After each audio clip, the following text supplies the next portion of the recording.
Welcome back to our channel. मेरा नाम है CA अक्षय लड्डा और आप देख रहे हैं make tax relax where you are smarter than your sources. अपन इस वीडियो में आप लोग जो ट्रांजैक्शंस करते हैं तो कौन से ट्रांजैक्शंस की रिपोर्टिंग इनकम टैक्स को हो जाती है इस बारे में जानकारी लेंगे। रिपोर्टिंग कौन करता है, कौन से टाइप के ट्रांजैक्शन है और लिमिट क्या है, इस सब के बारे में जानने के लिए वीडियो एंड तक के देखिए क्योंकि half knowledge is dangerous for mind. बने रहिए एंड तक के। जी हाँ दोस्तों, चैनल को सब्सक्राइब करना ना भूलें, जो कि मुझे पता है आपको अच्छा लगेगा तो आप नहीं भूलोगे, और नोटिफिकेशन बेल को भी दबाना ना भूलें हमारे रेगुलर अपडेट्स के लिए। तो आपको एक साइड दिख रहा होगा बड़े लोग और एक साइड दिख रहा होगा, कौन दिख रहा है? Cooperative bank, banks, post office. Gulati ji नहीं है, वो सब रजिस्ट्रार इंस्पेक्टर है, सब रजिस्ट्रार इंस्पेक्टर। म्यूचुअल फंड, ये ट्रस्टी है म्यूचुअल फंड के। अभी सिर्फ सुनिए मेरी बात। टैक्स ऑडिट, जिन लोगों का टैक्स ऑडिट होता है उसका निधि कंपनी, उसका प्राइवेट कंपनी और कोई भी कंपनी जो शेयर इश्यू करती है लिस्टेड और अनलिस्टेड।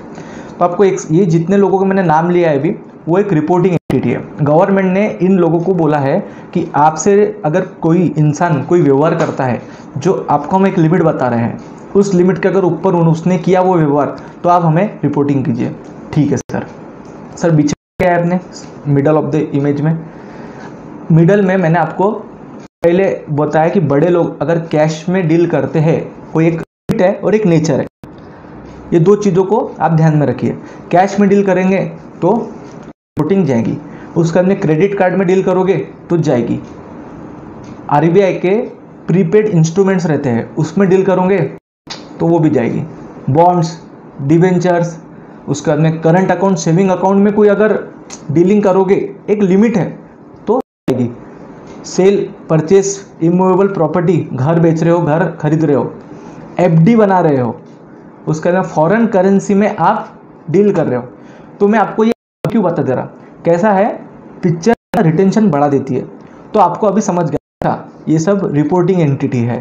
ये सब बीच में जो लिखा है वो सारे ट्रांजैक्शंस है, और बड़े लोगों के रिलेटेड बात रहेंगी तो लिमिट भी ज़्यादा रहेंगी। तो एक मैंने बैकग्राउंड क्रिएट किया। आगे वीडियो थोड़ा थियोरेटिकल है, पॉइंट है, तो आपको वो कंफ्यूज नहीं होना चाहिए, क्योंकि पिक्चर से जो रिटेंशन है वो थ्योरी से नहीं बढ़ता। तो बने रहिए वीडियो में। तो सीधा लिमिट पे जाने से पहले और वो कौन से नेचर के ट्रांजैक्शन जाने से पहले एक बार एक्ट के सेक्शन पे ओवरव्यू कर लीजिए। सेक्शन नंबर क्या है सर? सेक्शन नंबर है 285BA। उसके सब सेक्शन है 7। जी हाँ, 7 सेक्शन है। सेक्शन पहले 285BA क्या बोलता है कि भाई ये ऑब्लिगेशन है ये पर्सन्स पे, उन्होंने रिपोर्टिंग देना। 2 क्या बोलता है? टाइम पीरियड, इतने दिन में रिपोर्टिंग हो जाना चाहिए। और 3 बोलता है सबसेक्शन एक्सेप्टी मीन्स क्या, स्पेसिफाइड फाइनेंशियल ट्रांजैक्शन मतलब क्या। 4 बोलता है इंटीमेशन ऑफ डिफेक्टिव, मतलब अगर अपन ने कोई एक रिटर्न फाइल कर दिया रिपोर्टिंग पर्सन ने और उसमें अगर कोई डिफेक्ट है तो एक प्रॉपर ऑफिसर उस डिफेक्ट के लिए इंटीमेशन करेगा। 5 क्या बोलता है सबसेक्शन नोटिस, अगर अपन ने कोई रिपोर्टिंग फाइल नहीं किया तो अपने को प्रॉपर ऑफिसर एक नोटिस इशू करेगा। 6 क्या बोलता है, अगर अपन ने रिपोर्टिंग फाइल करा अपने को कुछ इनएक्यूरेसी दिखती है तो अपन वो करेक्ट कर सकते। और 7 क्या बोलता है, गवर्नमेंट ने अभी भी कुछ पावर अपने पास में रखी है कि आगे इन फ्यूचर अगर उनको लगा कि इसमें और चीज़ें बढ़ाना है तो वो बढ़ा सकते हैं। और अब नेक्स्ट बढ़ते हैं टॉपिक पे। सम इम्पोर्टेंट टर्म्स एक्ट में ना कुछ टर्म्स यूज किए। मैं बार बार एक चीज़ इसलिए बोल रहा हूँ क्योंकि आपके दिमाग में मुझे वीडियो में पूरा समझ जाए आपको। स्पेसिफाइड रिपोर्टिंग पर्सन, अच्छा ये रिपोर्ट करेंगे। स्पेसिफाइड फाइनेंशियल ट्रांजैक्शन, अच्छा इस ट्रांजैक्शन की रिपोर्टिंग होगी। रूल 114E, सर रूल क्यों पिक्चर में? अच्छा मैं बताता। एक्ट क्या बोलता है, मैंने कॉन्स्टिट्यूशन से एक्ट तक के जो वीडियो बोला था उसमें क्या बोला था, अगर एक्ट में कहीं दिखा है प्रिस्क्राइब तो रूल्स रेफर करना पड़ता। एक्ट में क्या, एक्ट का मतलब क्या है कि एक्ट बोल देता हमको ये होना, लेकिन क्या होना ये आपको रूल बताएगा। ठीक है। फॉर्म नंबर 61A, सर क्या है? ये है इस फॉर्म में आपको रिपोर्टिंग करना है। ये फॉर्म मैं आपको इस PDF के साथ में भी अटैच कर दूंगा ताकि आपको कहीं और देखने का काम ना पड़े। पीरियोडिसिटी क्या रहने वाली है सर, वो आगे देखते हैं। स्पेसिफाइड रिपोर्टिंग पर्सन कौन है? Who are required to file, ये लिस्ट है 13 लोग। सर कौन कौन है, आपको दिख रहा होगा स्क्रीन पे। जिन लोगों का ऑडिट होता उनको एक ट्रांजेक्शन बोला है, उसकी रिपोर्टिंग उनको करना पड़ेगा। ट्रांजेक्शन अपन आगे देखेंगे। उसके अंदर बैंकिंग कंपनी, जितने भी बैंक्स है उनके जो ट्रांजेक्शन्स है कुछ स्पेसिफाइड, उनको रिपोर्टिंग करना है। कोऑपरेटिव बैंक, उनको भी करना है। जो मेन मैंने वो हाईलाइट कर दिया है, आप स्क्रीन पे लिस्ट पूरी पढ़ सकते हो। NBFC, any financial institution which are issuing credit cards, ये सब है। और लास्ट वाला पढ़ेंगे आप, इंस्पेक्टर जनरल और सब रजिस्ट्रार, जो प्रॉपर्टी के डीलिंग में रहते हैं, वो भी है।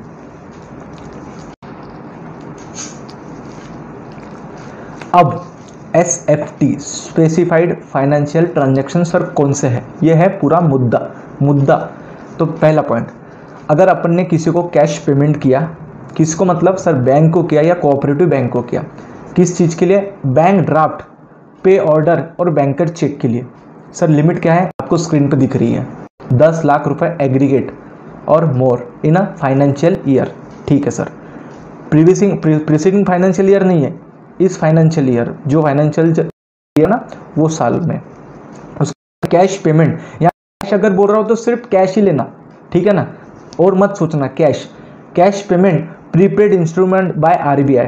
ठीक है सर, किसको, अच्छा बैंकिंग कंपनी को रिपोर्टिंग करना है और कोऑपरेटिव बैंक को, इसकी भी लिमिट 10 लाख है। कैश डिपॉजिट और cash withdrawal, only not deposit, withdrawal भी इंक्लूड किया है। किसमें सर, एक और मोर में करंट अकाउंट में। मतलब आप ऐसा नहीं बोलते कि मेरा अलग अलग करंट अकाउंट में है तो उसको कैलकुलेट मत कीजिए लिमिट में, नहीं, सारे करंट अकाउंट एग्रीगेट हो जाए। उसकी लिमिट क्या है सर, 50 लाख रुपए। स्पेसिफाइड रिपोर्टिंग पर्सन आपको दिख रहा होगा स्क्रीन पे। उसके बाद में कैश डिपॉजिट इन 1 और more account other than current, ये आई सेविंग की बात, ये है सबसे इंपॉर्टेंट। सेविंग अकाउंट में 10 लाख से ऊपर अगर आप डिपॉजिट कर रहे हो तो उसकी रिपोर्टिंग गवर्नमेंट को, it means income tax department को, बैंक और कोऑपरेटिव बैंक देता है, पोस्ट ऑफिस भी देता है। अब नेक्स्ट, 1 और मोर टाइम डिपॉजिट, अगर अपन ने FD बनाया है बैंक में, कोऑपरेटिव बैंक में, पोस्ट ऑफिस में और NBFC निधि कंपनी में, इसकी भी लिमिट 10 लाख है। तो ध्यान दीजिए, FD पे भी लिमिट है, इसकी भी रिपोर्टिंग होती है। उसके अंदर credit card payments made by any person either in cash और बाय एनी अदर मोड। अब इसके अंदर कैश और एनी अदर मोड स्पेसिफिकली दिया है, तो उस चीज पे ध्यान दीजिएगा। किसको रिपोर्टिंग करना है, कोऑपरेटिव बैंक और एनी कंपनी और institution issuing credit card. Sir limit क्या है, एग्रीगेट 1 लाख, 10 लाख और more in any mode in a financial year. ठीक है सर, अगर अपन ने रिसिप्ट किया है, अपन ने मतलब कंपनी ने रिसिप्ट किया है बॉन्ड इशू के पर्पज में और डिबेंचर इशू के पर्पज में, एग्रीगेट अमाउंट 10 लाख और मोर, तो रिपोर्टिंग करना है। उसके बाद में अगर कंपनी ने शेयर्स के लिए 10 लाख और मोर रिसिप्ट किया है तो उसकी रिपोर्टिंग करना है। मेरा ओपिनियन यह है कि यहाँ अगर सिर्फ रिसिप्ट लिखा है तो cash as well as any mode आना चाहिए। ठीक है sir, buyback of share from any person, अच्छा ब्रैकेट इंपॉर्टेंट है, other than the shares brought open market. ठीक, रिपोर्टेड अगर कंपनी लिस्टेड वाली करने वाली है, एग्रीगेट अमाउंट 10 लाख और ऊपर रहा तो। नेक्स्ट पॉइंट, अगर आप म्यूचुअल फंड के यूनिट्स परचेस करते हो, कितने अमाउंट तक के, एग्रीगेट टू 10 लाख और मोर इन फाइनेंशियल ईयर, तो जो म्यूचुअल फंड का ट्रस्टी होता है ना, वो भी इनकम टैक्स डिपार्टमेंट को आपकी रिपोर्टिंग करना उसको पड़ता है।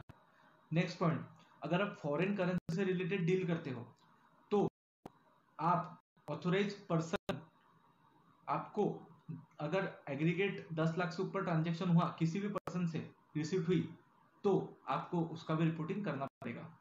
इमोबल प्रॉपर्टी से रिलेटेड सेल और परचेस दोनों है, सिर्फ सेल नहीं है, अगर उसका भी क्या बोलते हैं अपना रजिस्ट्रार को, हाँ इंस्पेक्टर रजिस्ट्रार को, जो गुलाटी जी आपने बताए थे, उनको भी रिपोर्टिंग करना पड़ेगा।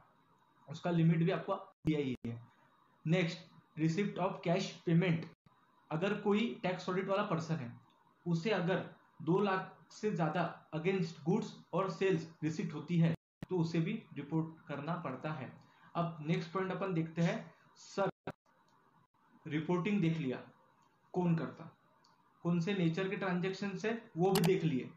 अब बचा सर रिपोर्टिंग करना कब है। तो अगर आप फाइनेंशियल ईयर 19-20 को लेंगे तो फाइनेंशियल 19-20 के लिए डेट है 31 मई 2020, ठीक है। और इस स्टेटमेंट को एक्ट में लिखा है कि मतलब डेट ऐसी लीजिए कि शैल बी फर्निश ऑन और बिफोर 31 मई, तो आप 31 मई के बिफोर भी फाइल कर सकते। अब नेक्स्ट, हाँ सर सब समझ गया, फाइल कब करना है, रिपोर्ट कौन करेंगे, उनसे नेचर के ट्रांजेक्शन है, क्या लिमिट है, ये सब समझ, सेक्शन भी समझ गया, फ्लो भी समझ गया, हाँ ठीक है, मैं मानता हूँ कि आपको समझ गया, ठीक है। अब सर अपन ने अगर फाइल ही नहीं किया तो क्या प्रॉब्लम है। सेक्शन बोलता है सर आपने फाइल नहीं करा तो आपको 271 FA के अंदर पेनल्टी लग जाएंगे 100 रुपए पर डे, ठीक है, ये भी समझ गया। अब अगर सर इनकम टैक्स ऑफिसर हमको नोटिस दे सकता है, हाँ दे सकता है, वो आपको नोटिस देगा, बोलेगा कि भैया इतने इतने दिन में तू ना रिपोर्ट कर दे, अदरवाइज है ना नोटिस का टाइम अगर एक्सपायर हुआ तो देखो 500 रुपए की पेनल्टी, 500 नेक्स्ट पॉइंट में लिखा है, अगर fail to submit in stipulated time तो 500 रुपए एवरी डे। सर ये भी समझ गया, ठीक है, इसी के साथ वीडियो एंड। लेकिन एक जो सबसे इंपॉर्टेंट चीज मैं आपको मेरे साइड मेरी एनर्जी से आपको दे रहा हूँ वो क्या, कि मैं इस साथ में इस पीडीएफ को आपके साथ शेयर करूंगा। आप मेरा ग्रुप ज्वाइन कर सकते हो, नीचे लिंक दिया है, और मुझे कमेंट में आपका ईमेल आईडी दीजिए, मैं आपको उस पर सेंड कर दूंगा।